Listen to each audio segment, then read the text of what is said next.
JC Mangaluru ಸ್ಫೂರ್ತಿ ವತಿಯಿಂದ clean India drive Tannirbhavi ಕಡಲ ಕಿನಾರಿಯಲ್ಲಿ ಹಮ್ಮಿಕೊಂಡ್ರು. JC ವಲಯ 15ರ ರೀಸನ್ ಎಫ್ನ ಜೆಸಿ ಮಂಗಳೂರು ಸ್ಫೂರ್ತಿ ವತಿಯಿಂದ ನಗರದ ತಣ್ಣೀರುಬಾವಿ ಟ್ರೀ ಪಾರ್ಕ್ ಕಡಲ ಕಿನಾರಿಯನ್ನ ಜೆಸಿ ಮಂಗಳೂರು ಸ್ಫೂರ್ತಿ ಸದಸ್ಯರು ಸ್ವಚ್ಛಗೊಳಿಸಿದ್ರು.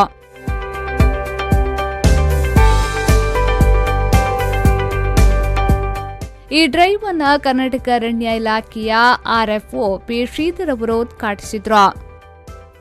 ಸಮುದ್ರ ತೀರದಲ್ಲಿ ಕಸ ಅಂತ ಹೇಳಿದ್ರೆ ನಾವು ಮನೆಯಿಂದ ಕಸವನ್ನ ನಮ್ಮ ಮನೆ ಪಕ್ಕದಲ್ಲಿ ತೋಡಿಗೋ ಅಥವಾ ಚರಂಡಿಗೋ ಗಟಾರಕ್ಕೋ ಯಾವುದಕ್ಕೂ ಎಸ್ತಿರ್ತೇವೆ. ಅದೇ ಮಳೆಗಾಲದಲ್ಲಿ ಸಮುದ್ರವನ್ನು ಬಂದು ಸೇರ್ಕೊಳ್ತದೆ.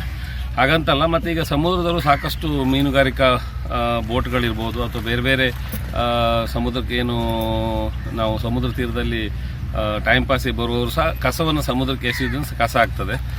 ಆದರೆ ನಾನು ಒಂದು ರಿಕ್ವೆಸ್ಟ್ ಅಂತ ಹೇಳಿದ್ರೆ, ಆದಷ್ಟು ಕಸವನ್ನು ನಾವು ನಮ್ಮ ಮನೆಯಲ್ಲಿ ವಿಲೇವಾರಿ ಮಾಡಲಿಕ್ಕೆ ಅವಕಾಶ ಇದೆ.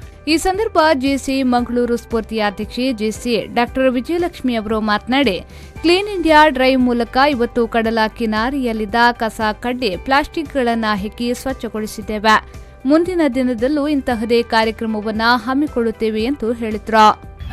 ಇವತ್ತು ನಾವು ಬೆಳಗ್ಗೆ ಬೇಗ ಬಂದು ಈ ಒಂದು ಸ್ವಚ್ಛತಾ ಅಭಿಯಾನದಲ್ಲಿ ರಾಷ್ಟ್ರಭಕ್ತಿಯಿಂದ ಈ ಒಂದು ಕೈಕರ್ಯವನ್ನು ನಾವು ಮಾಡಿದ್ದೇವೆ. ಸುಮಾರು ನಮ್ಮ ಈ ತಂಡದಲ್ಲಿ 30ರಿಂದ 35 ಜನ ಸದಸ್ಯರು ಅವರವರ ಒಂದು ಕುಟುಂಬದ ಜನರು ಕೂಡ ಇಲ್ಲಿ ಸೇರಿ ಬಿಟ್ಟು ಈ ಕಾರ್ಯಕ್ರಮವನ್ನು ಹಮ್ಮಿಕೊಂಡಿದ್ದೇವೆ. ಬಹಳ ಯಶಸ್ವಿಯಾಗಿ ಕೂಡ ನಾವು ಒಂದಷ್ಟು ಕಸಗಳನ್ನು ಒಂದು 40-45 ಗೋಣಿ ಕಸಗಳನ್ನು ನಾವು ಒಟ್ಟು ಹಾಕಿದ್ದೇವೆ.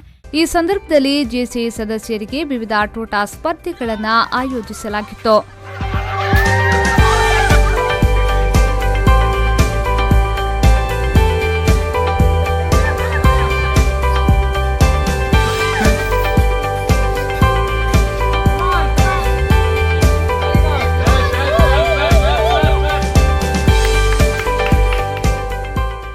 ಕಾರ್ಯಕ್ರಮಕ್ಕೆ ಹಮ್ ತುಮ್ನ ಸದಸ್ಯ ಚೇತನ್, ಜೆಸಿ ಮಂಗಳೂರು ಸಾಮ್ರಾಟ್ನ ಅಧ್ಯಕ್ಷ ಡಾಕ್ಟರ್ ರಾಘವೇಂದ್ರ ಹೊಳ್ಳ, ಜೆಸಿ ಸದಸ್ಯರು ಉಪಸ್ಥಿತರಿದ್ದರು.